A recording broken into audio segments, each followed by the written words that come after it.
Welcome to the very first episode of Grow with Intention. If you've been wondering, Michelle, you haven't been uploading so much in December. It's coming, firstly. Secondly, I've also been working on some really exciting stuff, this podcast included. You can find Grow with Intention on Apple Podcasts and Spotify, links down below, and I wanted to give you a little bit of a sample in this YouTube video so that you get a sense for what it's about. This is an interview podcast, but not all of my episodes are interviews. I've also got solo eps too, so if you like the content on YouTube, you'll like it over there too. And in this episode, we are talking to the award-winning researcher, Michelle Segar. If you've followed my channel for a hot second, you know that I love Michelle Segar's work. So when she said that she was keen for an interview, I was like, stop it. I have so much to ask you. She's at the University of Michigan, and she for 30 years has studied how to create sustainable, healthy habits in terms of your eating behaviors, but as well your physical exercise activities. I'm interviewing Michelle because I love her work, and also her books have had a really big impact on me. She recently-ish released The Joy Choice. It's so good. And if one of your goals next year is to create sustainable behavior changes when it comes to your eating or your working out, you definitely should pick it up. It's all about how to implement everything we're going to talk about in this podcast episode. A lot of people, they have this idea in their head that if I just had a little more self-control, then I'd be able to work out or eat better. Can you talk to me about the research behind that? Sure. Well, it's a common belief in culture. And the reason we have that belief is because we've been told it for many decades. That was the mantra from the fitness industry. Even in healthcare, we've been given prescriptions for how we should be very precise ways of exercising, of changing the way we eat. We've been told, it's up to you now and you need self-control and that's all you need, as if it was this, effortless thing. But we know now that people tend to have limited amounts of self-control, although there are differing opinions about that. From my experience working with people, coaching people, I do fall on the side of the research that suggests that we only have so much energy to force ourselves to do things we really don't want to do and prevent ourselves or hold ourselves back day in and day out from ways of eating, for example. And that's not to say that all's lost. It's just that the whole concept of self-control is likely misguiding us. My research has really been focused on how do you motivate people from the inside. It's kind of the opposite of forcing yourself to do something. It's how do you cultivate something that you want to do.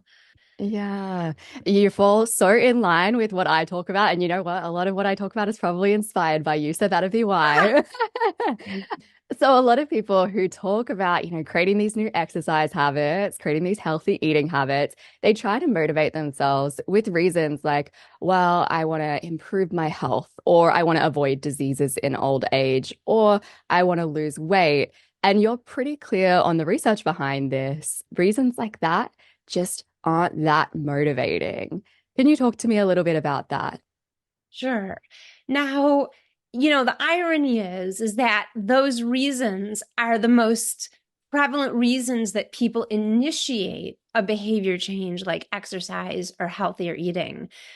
However, what gets most people to start and stop and start and stop and start and stop, but not sustain. So the reasons why those reasons are not great long-term motivators, there's a few reasons. One is they're very logical and future-oriented. And we know that human beings, for the most part, there's always going to be individual differences in anything I say. A lot of times we're told the gospel about some type of behavior change tactic, but the reality is that people are different. So nothing is ever going to work for everyone, but some things are going to work for most. And unfortunately, most people have been approaching a behavior like exercise for better health, for weight loss, and those aren't the reasons that have the high quality motivation. People are more motivated by something they're going to get immediate. What would be the something immediate versus a future logical health benefit or trying to lose weight through changing our eating or exercise? Well, having more energy from the decision we made. If we can help people understand and notice and start to feel what they can get when they make this choice to move their bodies, what that does to themselves in their minds and their psyches and their energy levels and their bodies compared to how they would feel if they just stayed on the couch and didn't do anything. Another reason that better health and future goals like weight loss aren't motivating long term is because they easily turn these choices, these so many choices, into shoulds. And when people feel that they're supposed to do something, they ought to do it, it creates this dynamic, this psychic dynamic called reactance, or in layman's term, rebellion. You know, we want to say, screw you, diet, screw you, exercise plan. We are wired to rebel against that which takes away our freedom. And so a should is definitely taking away a want. And so we need to reframe things. We need to reframe our reasons so that they reflect really deeper, more compelling reasons, as opposed to things we or our doctors or society is telling us that we should do. I 100% agree with you there. I'm very on the anti-should train, especially right now around this New Year period. I feel like that's where everyone carries all of these shoulds. Is that something you could talk to me a little bit more about? So say someone has a should, it's just like, I should exercise 5 times a week, or I should eat really healthy. How would they go about reframing that into something that's more helpful? Right. Well, the first thing, the place I always start with my own coaching clients is, has this approach worked for you long term in the past? Yes. And if someone is talking to you about doing it, the likelihood is that it hasn't worked long term. And so coming face to face with the data of your years or decades of experiences showing that that doesn't work is really an important opening for people to say, okay, no, they already know it hasn't worked, but they still feel compelled. But once you frame it in that way, as, have you tried this many times before and it hasn't worked? It's kind of hard to keep doing something when you've faced that kind of level of reality. So that's the first step. So then people have to decide, am I going to keep banging my head against the same wall? And people are entitled to do that. If you want to keep banging your head, keep doing it, right? It's your choice. If you feel like, you know what, I can't ignore the data of my life, I don't know where to go from here. Well, that's a great opening. And so the next step is to say, well, there's research to suggest another more fruitful, positive, meaningful path for integrating behaviors like intentional eating and exercise into your life. And it has to do with learning how to think about it as a way to fuel yourself on a daily basis. And again, we're not talking about the shoulds of it needing to be 60 minutes or even 20 minutes. What we're talking about is more of an idea that when we take care of ourselves in ways that we can stay consistent with, not perfectionistic ways, but ways we can maintain, then who doesn't want to have more energy to come to their parenting and partnering and professionalizing or whatever we do? Who doesn't want to have a better mood from getting out in the sunshine for 15 minutes, or it may not be sunshine outside, but looking at the trees or dancing to music that really gets you going? Those are reasons that make, I don't even like to call them healthy choices anymore. It's really about self-care and daily fuel. And then when we have those, it's a resource. When we have more resources for ourselves, which feels great, we also know from our lived experience that when we feel better, we actually have that much more to give to everyone and everything else that are the priorities in our life. Yeah, instead of healthy choices, it's almost like they're feel-good choices, right? Yes. Yeah. Yes. There is this one quote, and that what you've just said leads really nicely into it. And it's something I actually reference in my content a lot. You say people are more likely to sustain behaviors that are essential to their daily lives in immediate and noticeable ways. So, what kind of immediate and noticeable changes do people find sustain their motivation when it comes to these healthy or feel good behaviors? Sure. Well, it's different for everyone, of course, because people have different ways in which they want to feel good, right? For some people, for example, with physical activity, they might decide they want more connection, in-person connection, and they might decide to take a walk with a friend. They might decide to have a walking meeting, which energizes them to think more and to be more excited. Those are different reasons. Some people might want to boost their mood. I mean, the list goes on and on. Today I was feeling kind of down, and I know we're on very different time zones.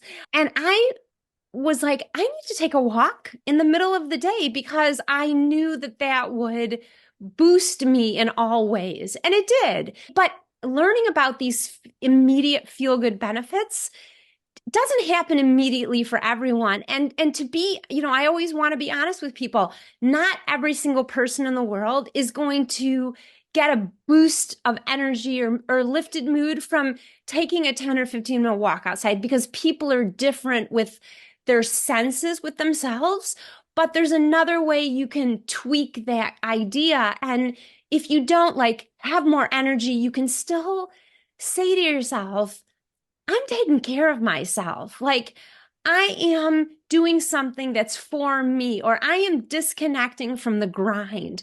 We can create meaning with an action, even if it isn't going to give us the physical sensation that other people might get. So there's both. There's positivity that comes from feeling in your body and mind, but there's also positivity that comes from meaning making. And so ideally we have both, but even if we can't have one, we can certainly have the other. Wow, that's such an insightful comment. Because I often think with exercise, people are like, you should do it because it gives you more energy. And then I do exercise, and then afterwards I'm a little more tired. And I'm like, oh, but I'm not getting that physical reward that I expected. So it sounds like people can become mindful of what rewards they get from things like exercise and actually start to Yes. notice it consciously as a way to sustain that behavior, but also make meaning out of their experience that feels rewarding too.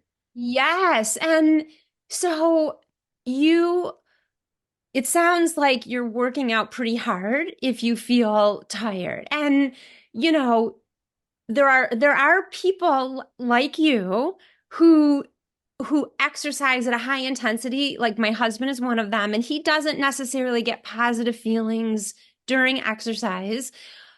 Afterwards, he feels a sense of accomplishment, and that's his meaning. And it's one of the few things he finishes in a day because of the type of work he does. So for him, that's enough positive reinforcement and meaning to keep going. I always like to say, though, that while it seemingly works for you and my husband and other people too, of course, for the most part, that will not work for most people because the research suggests that how people feel while they're exercising during movement is what predicts their decisions to exercise in the future. And so if exercise doesn't feel good while you're doing it, most people, that will get them to avoid exercising. But again, people are different. So for some people, they'll still keep going. But in my public health messaging, I'll always want there to be a caveat that people are different, but I always want to say the research suggests that this is what's going to work for most people, even if the opposite is true for some. So if someone is finding they're working out and they don't feel so good during it, should they be considering alternative ways of moving that feel better for them? Absolutely. And again, going to your past experience and saying, okay, in the past, when I've exercised in ways that don't feel good, have I stayed motivated for a long time? I mean, look, if someone stayed motivated for 10 years, to me, that's pretty good evidence. I would say to them, give it a try and see what happens. But if you don't stay motivated this time, that might be the reason, or maybe it's probably the reason.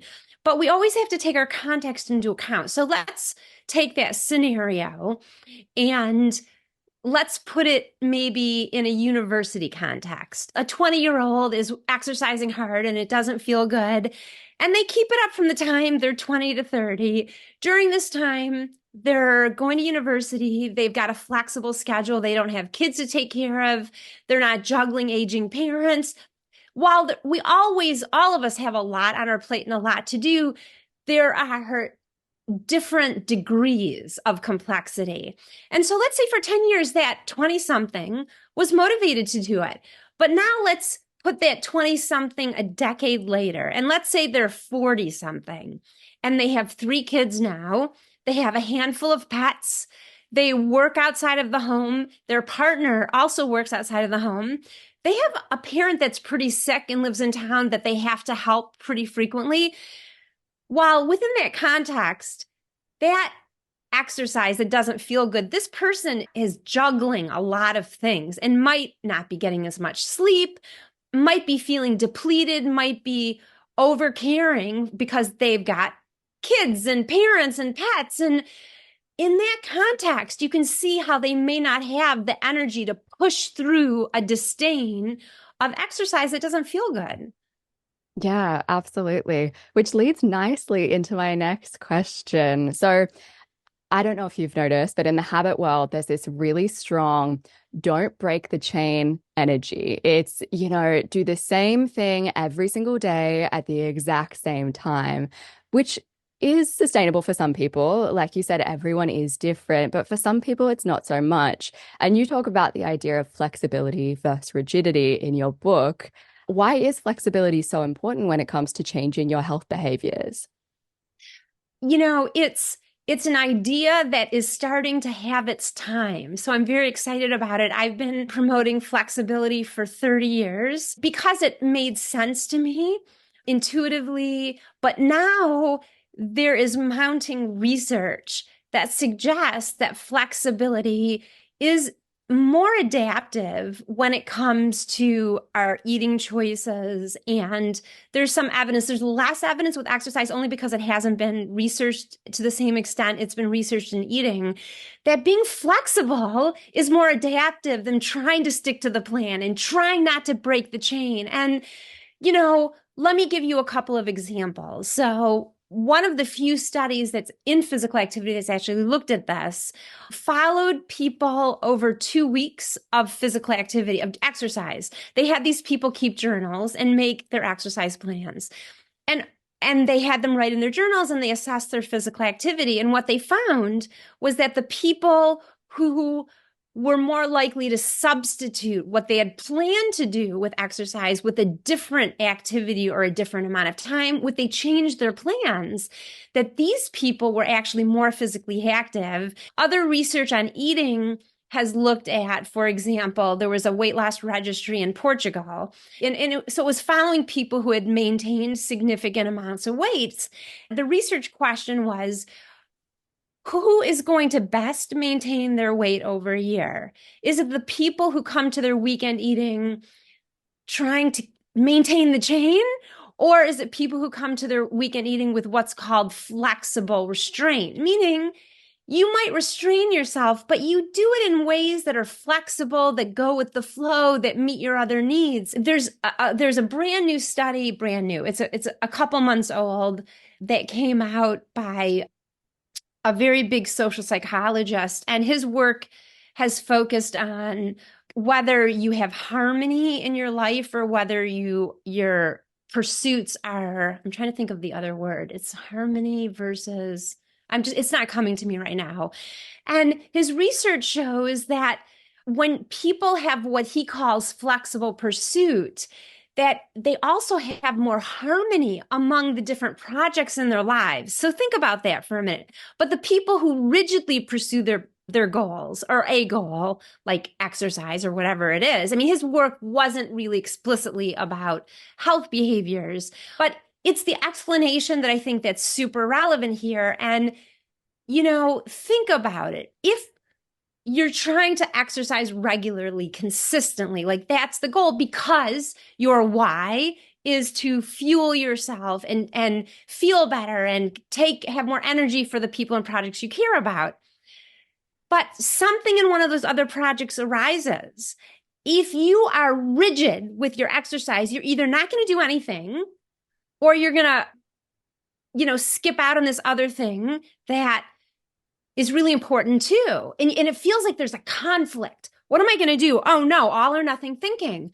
But if your whole paradigm for taking care of yourself, for exercising, for healthy eating has fluidity because life ebbs and flows, the seasons change, menstrual cycles flow, menopause happens. I mean, life is always changing. Why wouldn't our exercise plans need to change too? It's logical. And the research supports those reasons.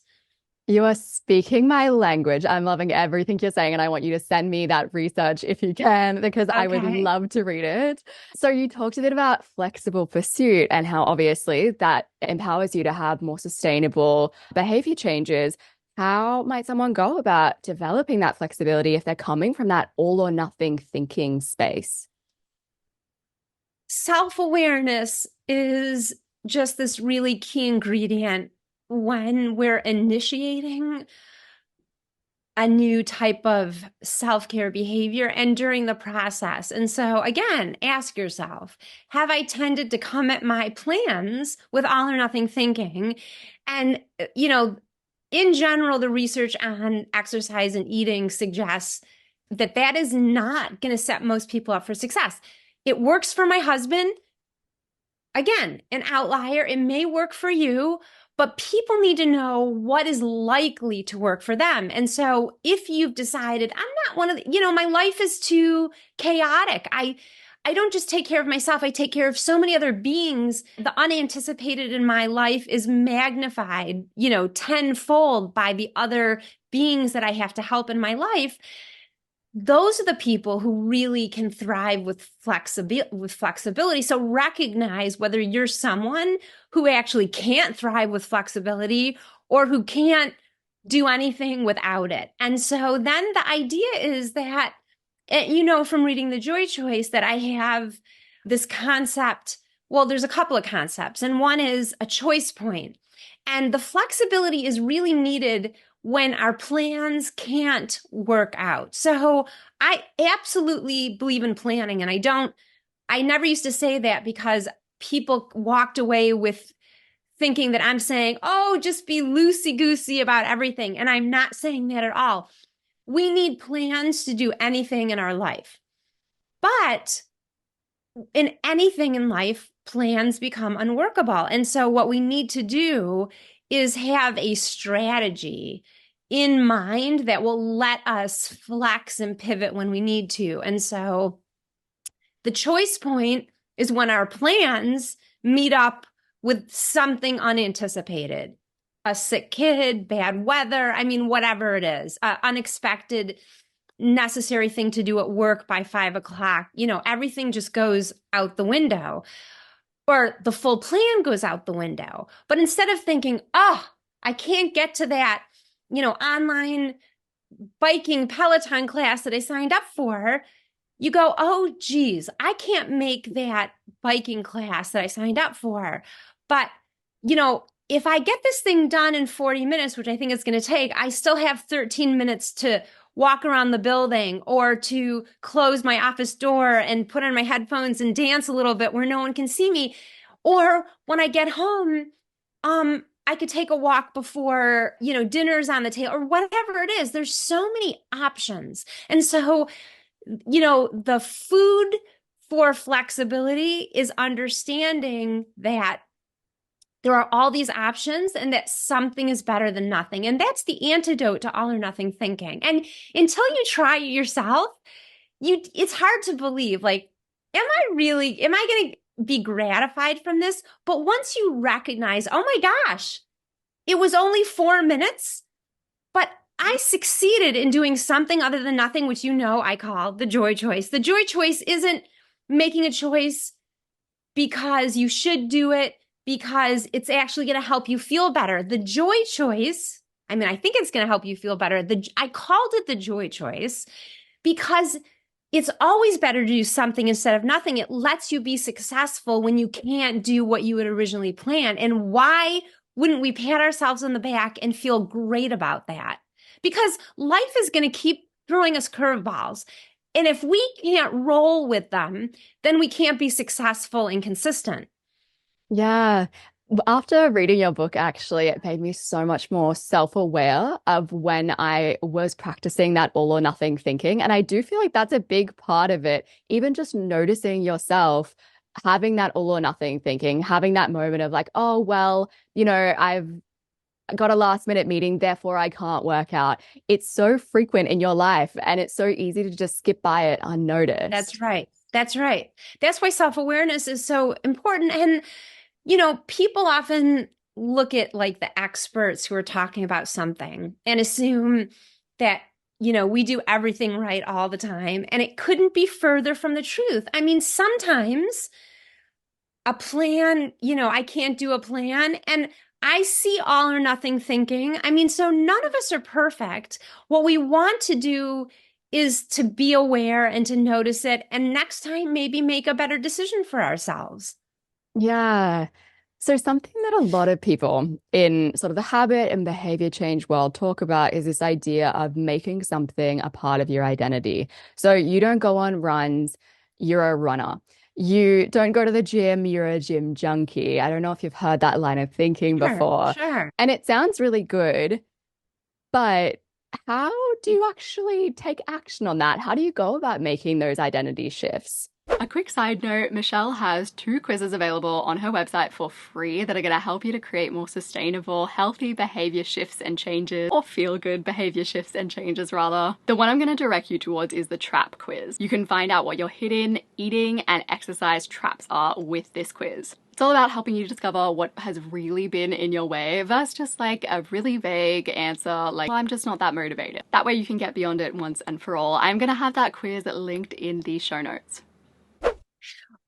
Well, the first thing I want to say is separate from the popular habit talk on this topic, there is research on understanding how a behavior, let's just stick with exercise for the ease of our Sure. conversation, how it helps us, how it aligns with our values and how it helps us be our best self. So there is research, and I think it's some of the most compelling research that is building out there that helping people view a behavior as part of their identity. I'm not necessarily saying they have to use the terms, but we do. I mean, there is research to suggest that when people call themselves a runner versus going running, that may have an effect.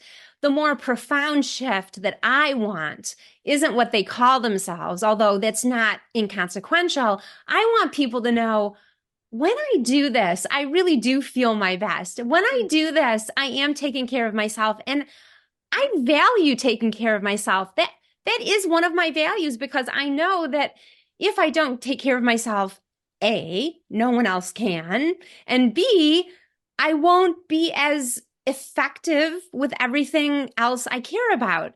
So that's how you do it. It really, your question, how do you create that identity? It has to do with what we've already talked about. It's really recognizing the ways in which self-care is meaningful to us in both feeling and values. Yeah, it's almost like a bit of a domino effect. You start noticing how good a behavior makes you feel, you do it more, and then eventually it does become a part of your identity. But it starts with that noticing how it feels and then making that meaningful to yourself.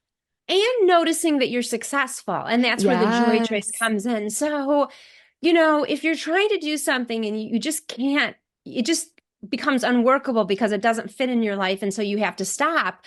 But when you succeed, when you're flexible and can pivot and modify and shrink and change and substitute into all these things, you are reinforcing the value of that behavior to you and to your identity and to your life. And so feeling successful from the pivots instead of all or nothing thinking is a reinforcement. When I started delivering my exercise program in the 90s. I don't even know if you were born then, to tell you the truth. So I this was might be you were 94, 94. okay. So it was just a couple years after that when I started this promoting this idea.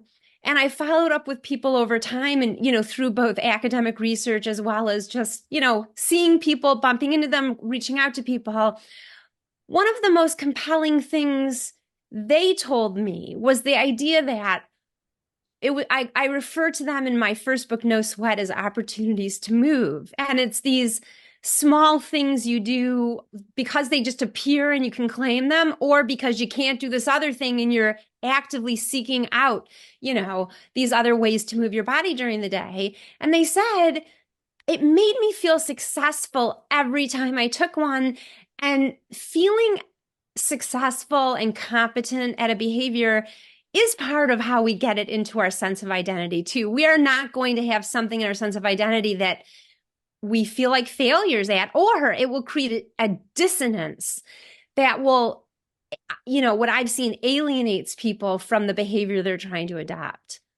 Yeah. So when you say people should feel successful, should they be noticing, how good they are at these workouts, or should they just be almost taking a moment after they work out to congratulate themselves on having attended the workout or, done the thing? Or what does that sort of look like? Well, so it starts before you do it, right? And you go, choice point. I can't do what I wanted to do. Well, I live in the flexibility world, and that means that anything I do is a win. Well, what else could I do today? I could pick up my kids at this time, or I could make dinner earlier, or pick up dinner on the way home. And that would give me 30 minutes, which means I could go into the gym in my basement and ride my rickety old bike for 30, whatever it is. And just with coming with the idea, you are in a curiosity mode, which is a positive emotion, and positive emotions cultivate innovative thinking and creativity, which reinforces the positive feeling. So forget about the exercise, the very act of going, what else could I do? You are in an open mindset, which is a positive emotion, and sets you up for then picking the option. And it doesn't even matter which option you do, because they are the joy choice. Any joy choice is a success. And then when you're done, you pat yourself on the back too. There's no reason we can't pat ourselves on the back as many times as we want to, because why shouldn't we notice and congratulate ourselves for something that's been really hard to do in the past and that society hasn't taught us how to do yet? Yes. Oh, I am walking through my days, patting myself on the back all the time. The smallest, healthy movements that I make, I'm like, oh, you did so good. I have a lot of people in my audience who are neurodivergent, have ADHD, and they tend to find that they struggle with keeping up these healthy behaviors because of the way that their brain works. Do you have any tips or ideas specific to people who are neurodivergent who struggle with these behaviors? Sure. So, the disclaimer is that I'm not an expert, on neurodivergency, but to write the joy choice, which we haven't talked about, and I won't go into too much detail, the actual joy choice, I developed it to support our three primary executive functions. And so, again, first of all, people have to recognize what hasn't worked and go, okay, I would do this like in writing. So what have I tried in the past? Has it worked long time? No. It sounds like no.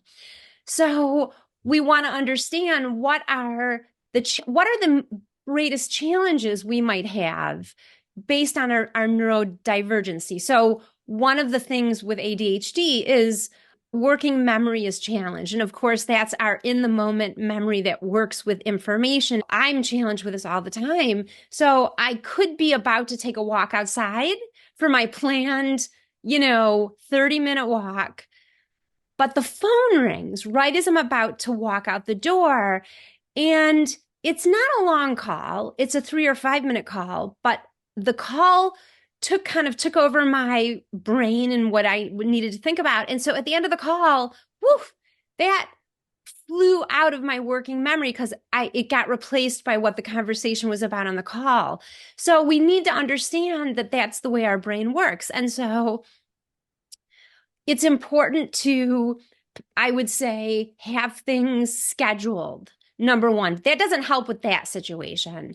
But the joy choice, as you know, I developed a tool called POP to be an acronym that people, anyone, because we're all, our cognitive resources for everyone is taxed because of the way we live in society. So whether you've been diagnosed as neurodivergent or you have a really chaotic life, that means it's just very hard to focus. POP, when you come to a choice point, was designed to support our working memory. So our working memory, POP your plan. Your plan isn't going to work. Pop it. Don't do all or nothing thinking. Go, oh, my plan isn't workable anymore. I'm going to use flexibility because I listened, to Michelle and what she's saying makes sense. And then the second P in POP is the culmination of this process, which is pick the joy choice. And again, the joy choice can be anything. So we need to understand what our vulnerabilities are in cognition, but there are tools we can use to help support them. And so that's what I would say. I know that connection through physical activity, for example, or through when you're trying to change your eating, having connection, whether it's through a coach, whether it's through a family member, a colleague, a friend, can be helpful. And one of the reasons that's not my go-to place to start is because I want people to be able to be self-sufficient without this extra support. Having said that, we know that connection is a strong motivator, and we know that our networks influence our behavior. And maybe if you're neurodivergent, having a partner that you can know where you either text someone, hey, I'm about to go for my walk. And if they don't get it, I don't like the word accountability. I wrote a whole blog post about that. This is not about accountability. It's about support and it's about strategic support and saying, so, if I were your support and you let me know, Michelle, I have a real hard time remembering this, even when it's on my calendar. So these are the times during the week, and I'm going to text you, and maybe you have a reminder in your calendar. Text Michelle when you're about to go. But if you don't hear from me within 10 minutes, will you set a calendar reminder? I want you to text me. So we can be creative and build in supports. Again, once we get outside of the very square way, the very myopic way we've been taught to think about exercising. You must go running, set your alarm, make a commitment to yourself. Don't break the chain. I mean, those things are so simplistic. We are such complex beings in living complex lives that our solutions, not everyone, some people can do the simplistic successfully, but not most people. Yeah. Oh my God, I'm loving this conversation. I'm having so many little insights in my head. So with people who are neurodivergent, I mean, a big thing that they do struggle with is that get started and go energy. When it comes to actually getting started, it's that initial push on a day where, they wake up and God, the last thing they feel like doing is going on that walk that they committed to. Yes. What should they do in that moment that might help them to sustain that behavior?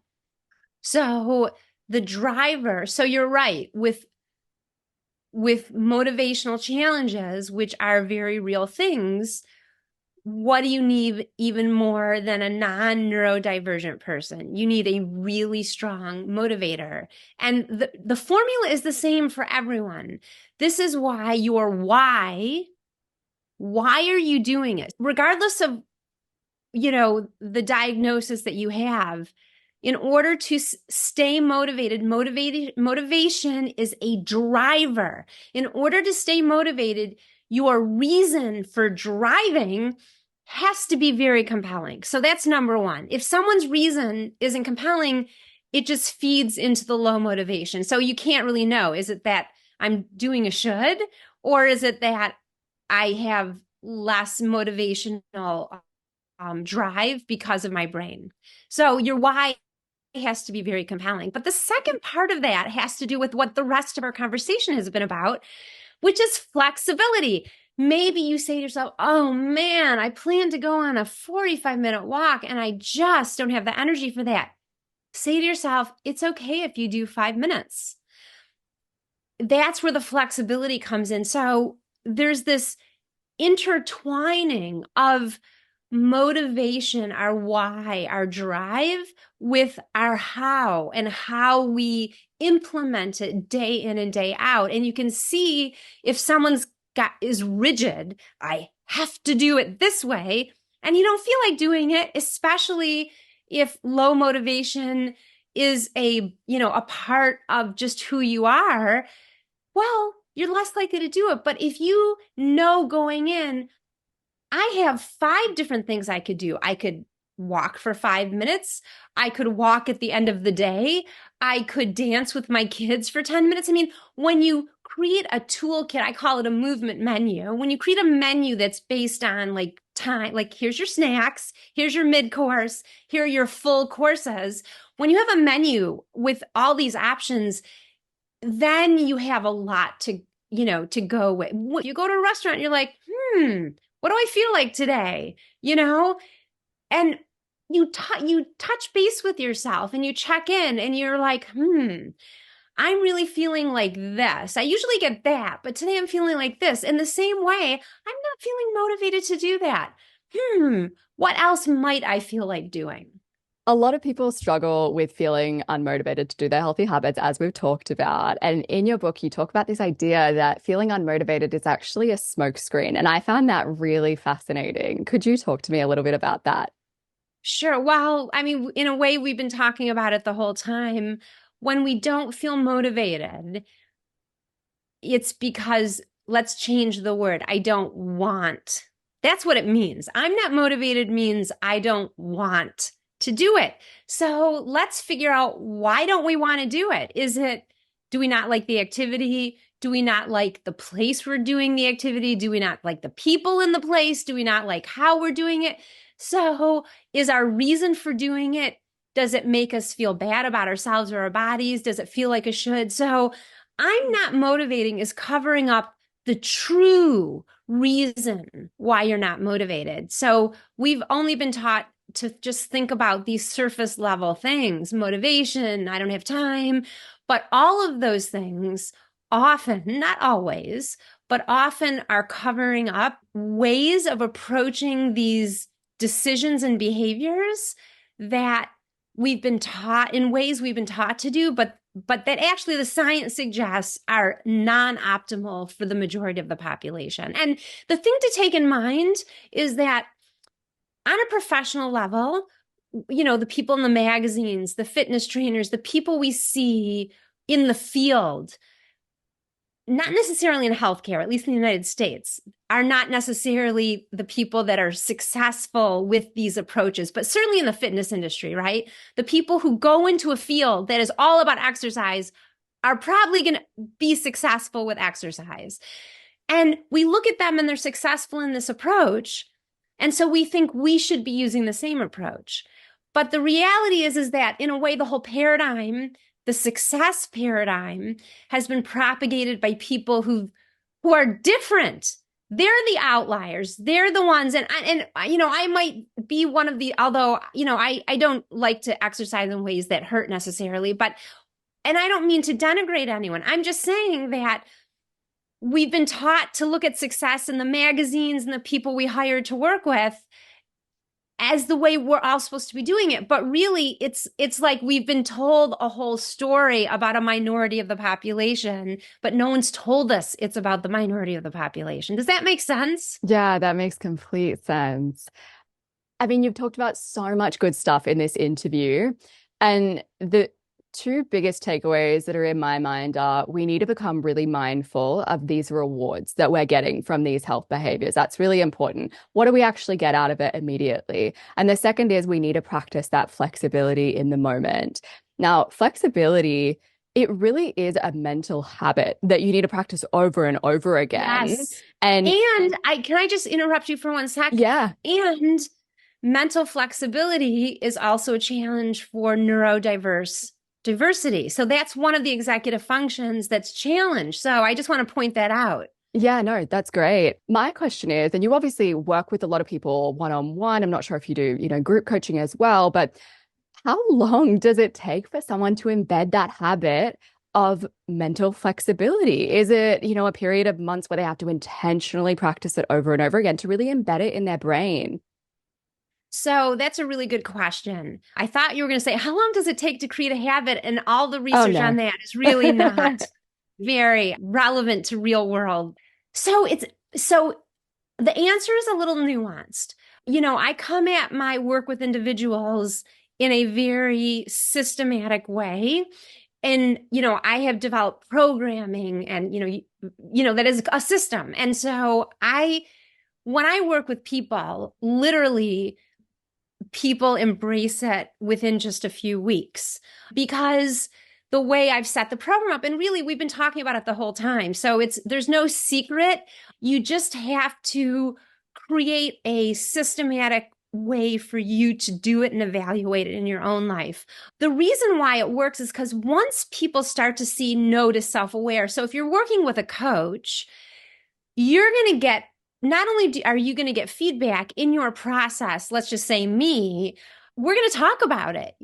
You're going to really internalize this idea quickly because it's going to be reinforced every session. And my process is set up to be quite quick.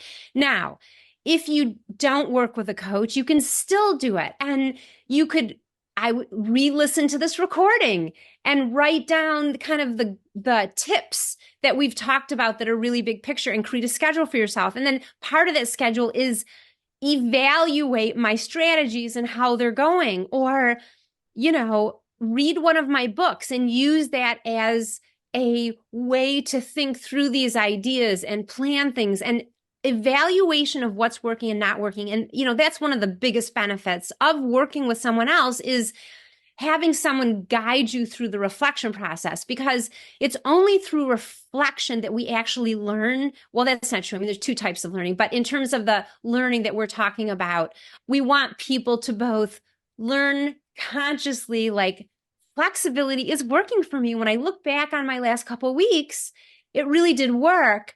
I was consistent. I didn't do what I wanted to do 60% of the time, but boy, every day or on most days, I did something. That is a huge success. So that's conscious learning.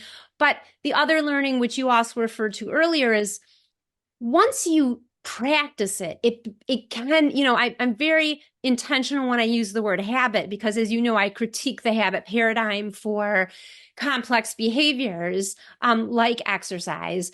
But there are really good processes and strategies that do fit the concept of an automatic habit really well. And when your brain learns to be flexible at these choice points, we're flexible all the time, all day long. And again, some of us might have more challenges with being flexible on any given day.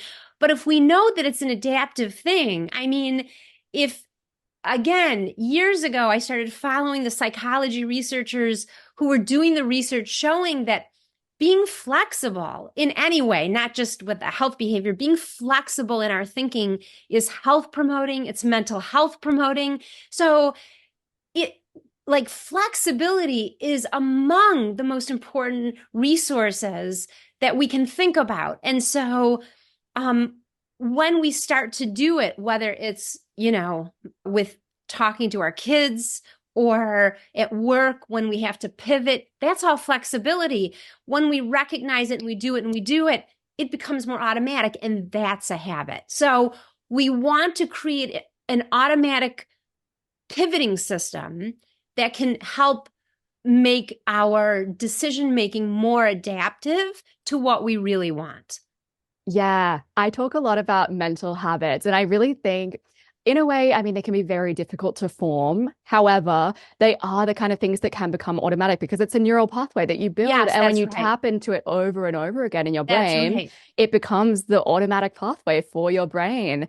And I feel like to implement your work, a big part of it is practicing that mental flexibility, which That's feels right. a little easier. It's not like telling someone, oh, you're just going to build an exercise habit, which is That's right. complex and intense. Yes. But a mental habit is something that everyone can practice over and over again. So if you're listening to this, I recommend, get Michelle's books, study them, maybe with a friend, and keep on practicing that mental habit and keep each other accountable for that mental habit of flexibility. Even just focus on that rather than, your behaviors. Absolutely.